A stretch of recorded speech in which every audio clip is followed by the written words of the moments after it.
Boleh buka soalan rasanya? Silakan. Y.Bhg Hasimi dari Astro Awani.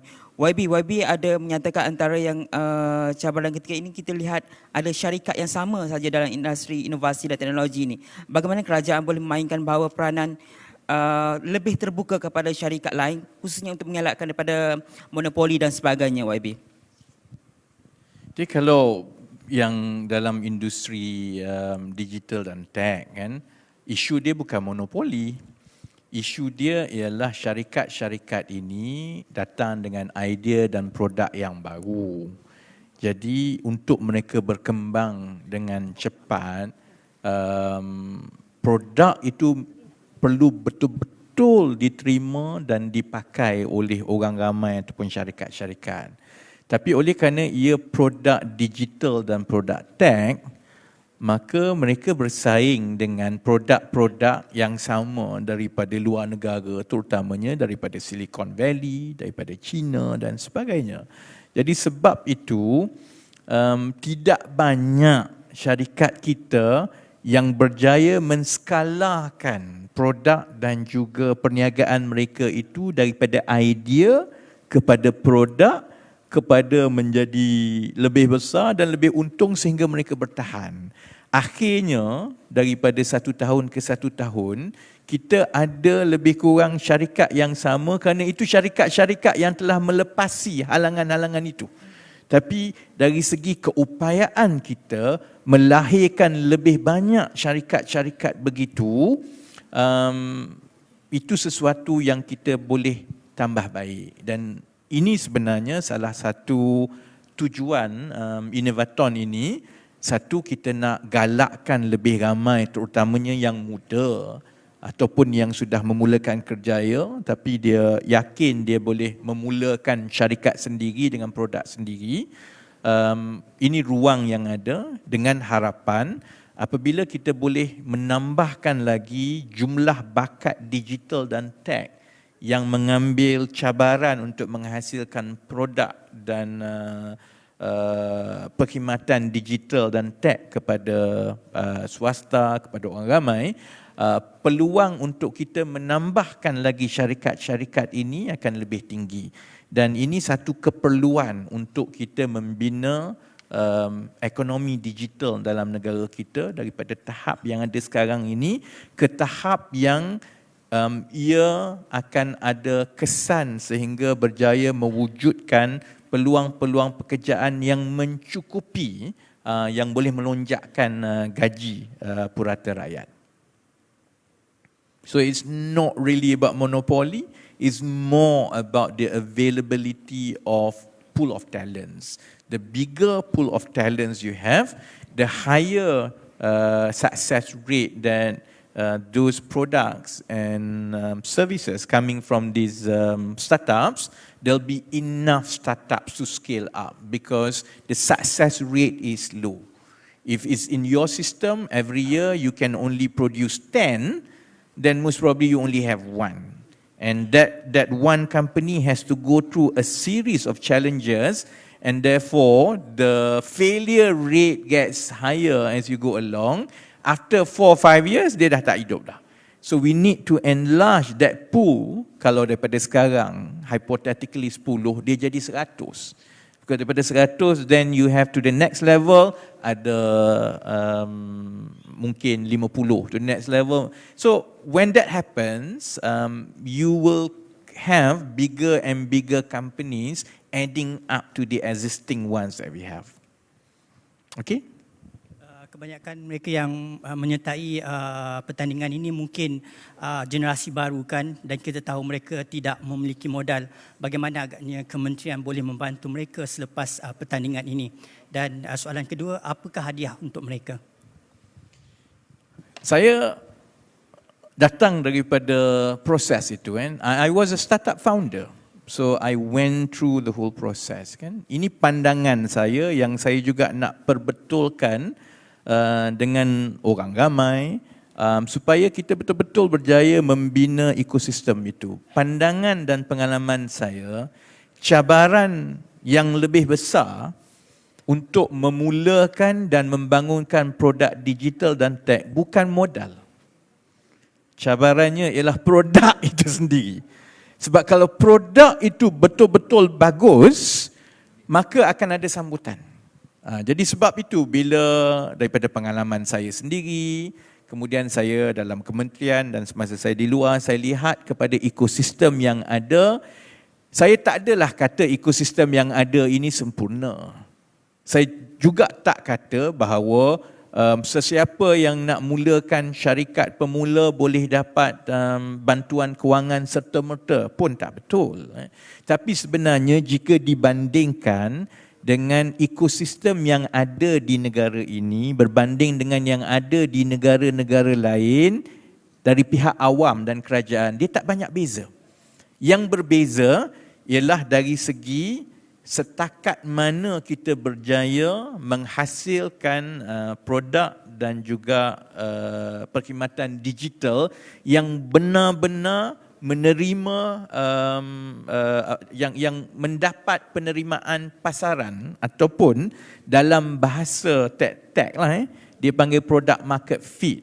Jadi melalui proses ini kita nak pastikan bahawa orang ramai dan bakat-bakat yang melalui program ini belajar dan memahami perkara ini supaya produk mereka dan apabila mereka memulakan syarikat pemula mereka sendiri, produk mereka itu memang sudah sampai di tahap yang agak baik dan mendapat perhatian awal daripada syarikat-syarikat modal teroka, venture capital dan sebagainya, dan mereka juga mendapat manfaat daripada geran dan bantuan yang ada. Jadi kita dari segi sistem kerajaan, sebenarnya geran dan bantuan ini memang dah ada. Tiap-tiap tahun kerajaan memperuntukkan puluh juta untuk bantu bagi modal kan. Tapi kita masih lagi belum berjaya lonjak. Sebabnya ialah kita perlu perluaskan kualiti dan pada masa yang sama bila dengan bantuan kerajaan yang ada mereka dapat manfaat, bila produk itu bagus lebih mudah untuk mereka mendapat pelaburan daripada dana-dana modal teroka yang memang sudah ada dalam sistem kita. Jadi untuk program Innovathon ini, tumpuan kita ialah menyebarluaskan kemahiran dan bakat digital untuk kita pastikan cukup sambutan kepada program-program dan juga geran-geran bantuan kerajaan. Dari segi bantuan dan juga hadiah yang mereka ada, yang saya sebut tadi, kementerian memperuntukkan 1 juta kepada pemenang-pemenang sama ada dalam bentuk modal awal untuk menukarkan produk kepada prototipe ataupun bagi pemenang di peringkat akhir untuk mereka mendapat modal untuk mereka memulakan perniagaan digital mereka, kerana kita akan ambil pemenang ini dan masukkan mereka dalam ekosistem yang sudah sedia ada, yang diuruskan oleh agensi-agensi yang sedia ada dengan juga dana daripada program ini. Ada soalan lain? Ada soalan lain nampaknya. Wartawan yang kalau ada daripada industri ataupun from the ecosystem, from the tech players, I would welcome as well. Selain daripada pihak media. Mungkin kita ambil soalan yang terakhir bukan? Yang Muhammad, ada lagi? Kalau tak ada kita balik buka puasa bulan depan. Bulan depan jangan lama sangat. Minggu depan kita beraya. Ada soalan? Ada soalan. Ya, Zata Aisyah. Assalamualaikum.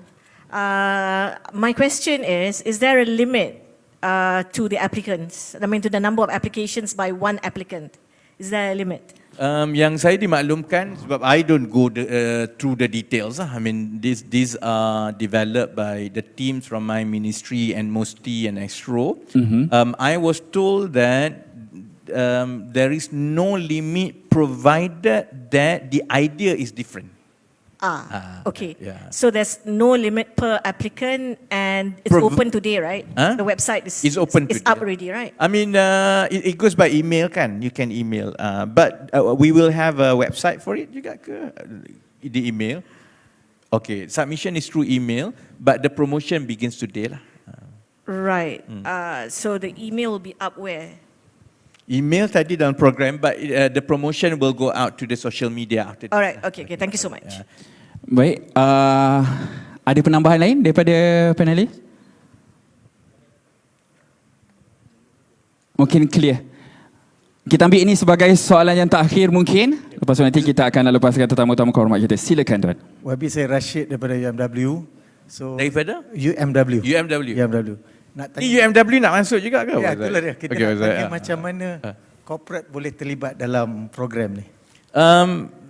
Kita memang peringkat seterusnya ialah untuk kita jemput ialah syarikat dan juga rakan strategik swasta, kerana ada dua peranan yang boleh dimainkan yang kita akan bangunkan bersama. Pertama ialah penglibatan pimpinan-pimpinan korporat daripada sektor swasta ini sebagai hakim di semua peringkat. Kerana seperti yang saya jawab soalan yang pertama tadi kan, sebenarnya salah satu masalah lah, kelemahan kita ialah kita ada idea tapi kita tidak cukup feedback daripada pasaran. Kita rasa idea kita ini macam idea pakcik tadi, dia nak pergi ke gym, dia nak suruh mesin tu tolong workout untuk dia kan. Jadi dia mungkin rasa itu idea paling bagus, but most probably the market will say it's not going to work. Kan, jadi dengan adanya penglibatan pimpinan daripada syarikat swasta yang mewakili pasaran ini, because you are the user, we hope that it will allow the learning curve to these potential talents much faster, and it also brings up the whole country watching. They understand there is this concept of product market fit. It's not just what we feel, it's whether our idea fits what the market wants. So that's one. But the other one, and we are working it behind the scene as we go along before the program hits the airtime, is this. We want to have strategic partners from among private companies to have first right of refusal. If you think that the idea is right, it can be commercialized, that you can participate. So that you have a stake much earlier on. It's a minor version of Shark Tank in the sense kan. Jadi we are finalizing how exactly we want to do it. Sebab nanti saya, yalah, kita tak nak wawakan sangat because kita kena tengok juga the quality of submission yang ada. Kalau semua contohnya submission dia tu tidak ada commercial value, maksudnya is useful innovation but it cannot be scaled up, pun payah juga. But I'm hoping that kita akan ada serious participants yang all along have serious ideas and competency that kita akan susun. Kalau ada takers, so far there have been interest daripada private sector that they want to be part of that scheme where not just they are the judges, but if they think that this is going to work and they want to fund it, they have the first right of refusal for it to work with the digital talent. And so we'll get back, and saya akan register. Ingat UMW is the first one yang raise the flag, and we'll get back to you, Dato'. Thank you very much. Boleh, silakan. Cik Rakim, selepas sesi temu bual secara fizikal, interview, bila jangkaan akan disiarkan program ini dan juga apa kelainan yang akan dibawakan oleh Astro, kita percaya bahawa hiburan lain untuk menarik penonton. Bagaimana program ini bukan saja sekadar untuk peserta tapi juga berjaya menarik penonton lain untuk melihat kepada inovasi ini. I think jawab dulu the first one. EX dia akan ke udara pada 24 hari bulan Jun, di mana kita akan mula audition daripada 8 sehingga 16 hari bulan Mei. Daripada segi tarikan program ni sendiri, I think inisiatif ni adalah inisiatif yang sangat baik. Kalau sebelum ni mungkin kita lebih sinonim dengan program hiburan, nyanyian dan sebagainya, tapi untuk buat pertama kalinya program realiti seumpamanya ini patut kita ketengahkan. I think macam apa yang YB Menteri mention tadi kan, kita nak arus perdanakan program sebegini kerana banyak manfaat je. And we believe, I think daripada Vox Pop yang kita lihat tadi, sebenarnya semua orang ada idea mereka yang dalam kepala dah. Jadi bila kita buat that interview, mereka semua sebenarnya dah ada idea. Macam I think some of it yang macam kita lihat idea untuk booking artis ala Airbnb style. I think that is, you know, those ideas yang kita rasa sebenarnya boleh diketengahkan lagi and it's very beneficial. And I think kalau program ni kita war-warkan dengan lebih meluas, semestinya kita mengharapkan kita akan mendapat banyak idea-idea yang baik. And buat pertama kalinya, I think we are looking at 56 idea yang akan kita shortlist daripada seluruh Malaysia. And I think we should be able to get very good feedback daripada penonton. Dan kalau boleh saya mencelah sedikit, mungkin ada yang tertanya juga tadi untuk muat naik klip tersebut nak hantar ke email mana. Nanti kita terus paparkan kepada anda. Ini dia emailnya, iaitu inovasi@astro.com.my. Jadi untuk hadirin dan semua tetamu yang ada di sini, boleh ingat, boleh ambil gambar dahulu untuk anda ingat dan anda hantarkan inovasi-inovasi yang anda fikirkan harus diutarakan. Okay, kita buka lagi.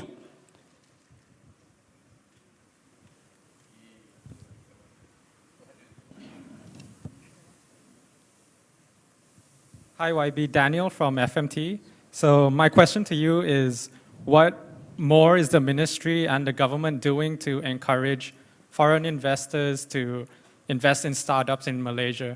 Because giving the platform for local startups or technopreneurs is one thing, but if Malaysia were to compete with Silicon Valley, for example, Silicon Valley attracts a lot of investors. So what is your ministry's plan? Let me ask a question as a reverse to you. Right? Why do you think investors go to Silicon Valley to invest? Why? Because of the ideas and the pool of Precisely. talent. Precisely. Because of the quality of ideas and the scalability of ideas and the viability of those ideas to become digital solutions and products that can make money. So if you are investors, right, fund managers, you would want to go to countries where you see a vibrant tech scene with so much innovation and ideas flowing, with so many tech companies going up every year. Compare us to Singapore. How many tech companies that come up on its own compared to Singapore per year? Compared to Indonesia, why do investors go to Indonesia? Because the market is huge. And because the market is huge, there are about 230 million users, then the possibility of an idea will translate into a commercially viable product is higher. That's why all this while, and this is the process as well, that this is what the government is doing to bring up the awareness and understanding about the tech market. The tech market is not just about governments giving incentives. It is not just about giving grants and funding.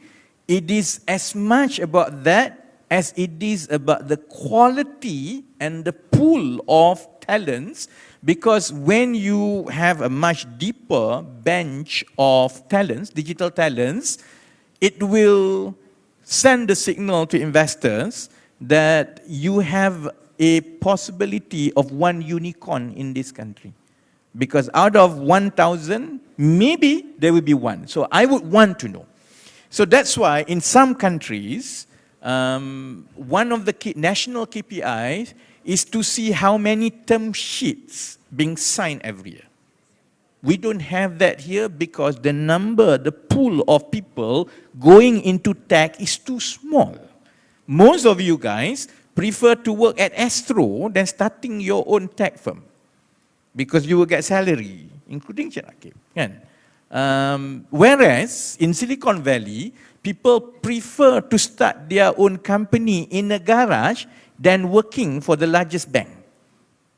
So we need to mainstream innovation so that people understand the whole stream of the tech business and product creation so that we have more people and so that we can elevate all these ideas to the national level, and that's part of what we do here as well, because all this what we are doing, right, is being tracked and viewed by venture capitalists in this region. They are looking and they understand enough that the government understands the pain points of a digital ecosystem, and fixing the talent part of the ecosystem is government's responsibility. And I hope when we do this, this will heighten up our profile.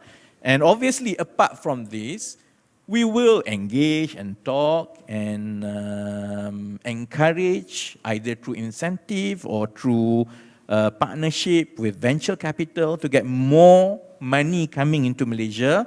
But we also have to address the first pain points, which is we must have enough digital talents to entice and to reach a certain scale for these investors to come in. So to answer your question in short, this is exactly what we are doing, because this will be watched and will be understood by the venture capital world out there, that the government is serious about enlarging and scaling up our digital talents. And once we have that, the process will work by itself. We will have enough candidates to push through our digital ecosystem, and the money, the support will come by itself. Part of the problem before is that the pool is not large enough, and that's why we are doing it now.